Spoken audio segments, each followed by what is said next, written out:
Greetings. Today I would like to share with you some tips of how to position your cameras to look good during online calls, remote calls and live conferences.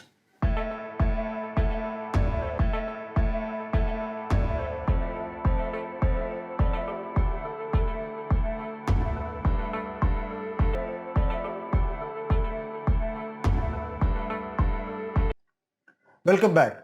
I am Dr.A.K. Venkatachalam, an orthopedic surgeon in Chennai, India. You can learn more about my procedures from my website www.orthobiologicsurgeryindia.com. My hobby is to create videos to help doctors and teachers communicate better with the patients and students. So I recently attended a remote call, Zoom call from a patient in Hyderabad, and I thought I would like to share with you the tip. That person was new to Zoom conference. He was looking down at the camera like that. The camera was positioned way down here and he was looking down at me.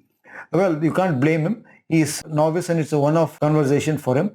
And I can understand what kind of impression I will be generating in the mind of a patient. Say I'm looking at a patient in the eye with the camera at my eye level. It will appear to him, or the other person at the end of the line, I am seeing him eye to eye. I am on an equal footing with him. Whatever I say will appear to be full of honesty and it will engender trust in the other person. This may not be conscious or noticeable, but it will definitely register in his subconscious mind. The other two positions of camera are when I have the camera low down like that. I can bring my camera down like that. Now I'm looking down at the camera.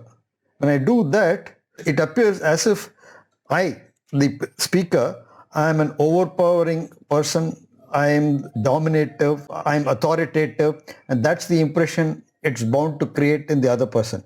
And the third alternative is if I have the camera above my eye level like that and I'm craning my neck to look up into the camera, that means suggest to him subconsciously that I am not in control, I'm not honest, I'm maybe less confident. This is invariably the impression that will be generated. So I'd like to share some tips as to how to position your camera.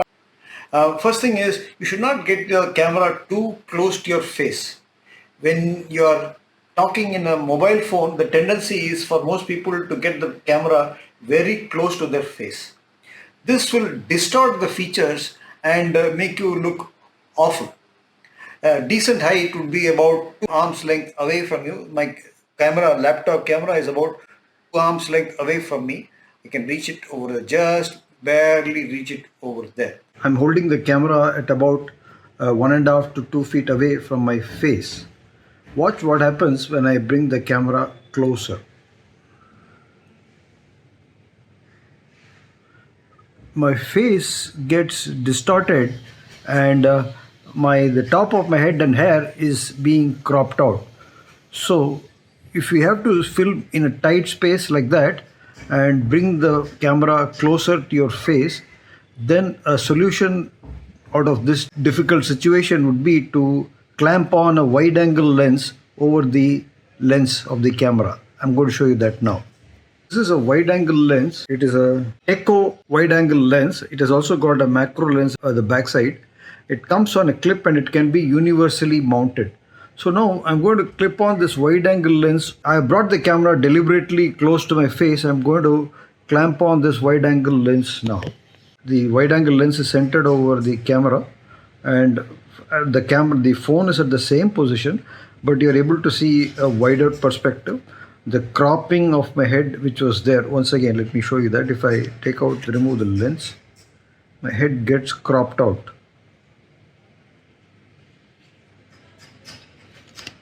And now it's in frame, nothing is being cropped out. So this is a solution to get a decent look if you have to film from a shorter distance. So first tip is, don't bring the camera too close to your face. Second tip is, you should try to position the camera at eye level. Achieving this with a smartphone can be done by using a tripod on a table, But if the tripod is too short and your chair is too high, then you may want to keep the tripod on a pile of books and to achieve the same thing. That is, the camera should be just below your eye level, around 20 degrees. This is the normal position we teach our colleagues in the software industry. They get neck pain, and you're also bound to get neck pain if you look too down or too high. These are the normal tips which we give, the camera position. All these are relevant for people with overuse injuries of the neck and all that. If you have a laptop, you can keep the laptop on a pile of books, because it depends on your table. Usually laptops will be lower down and you can't adjust it. So you can keep your laptop on a pile of books, or if you have a bath stool or something like that, you can keep your laptop on that, as I've shown now in this. Otherwise, if you have a laptop stand, as I have right now here, you can keep your laptop on top of that and record video. So that's what I'm doing right now. My laptop is at a comfortable level. So this is the setup for recording with your laptop on a small center table like this. I'm using a laptop stand here. This is a multifunctional, multi-purpose laptop stand. It can be used in a variety of circumstances, like on a table or on a normal desk or on a bed, or it can even be used in a standing position. Here I place the laptop stable on a smaller central table here, and the height of the laptop has been increased by this much, say around 10 inches from here. So with this, instead of looking down, as you will see here in this picture, I am looking straight into the camera over here. So this is the camera, and I am looking directly into the camera. As you can see here, I am looking into the camera here. If your position is as if you are looking down, so it will be very imposing to the person at the other end of the line. He may feel it in his subconscious brain that this doctor is too much overbearing and maybe authoritative. But on the other hand, if I had to position my camera above me, and if I had to look into the camera like that, then it would appear that I am a meek person. So these are two contrasting procedures. You should not look up like that or look down like that. So when you're looking up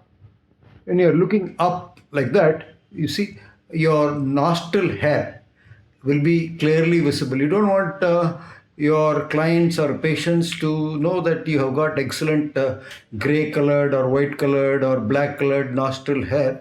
They can look directly into your nose, as you can see here. And if I look down, if you have a double chin, that will become obvious.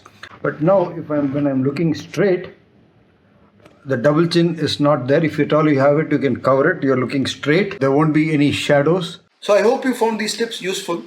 If you did, consider subscribing to my YouTube channel, Madras Joint Replacement Center, MJRC. Like it, share it with your friends. Hit the bell icon after subscribing so that you will get a notification when I upload a video like this in future. I'll see you in the next video. Cheers.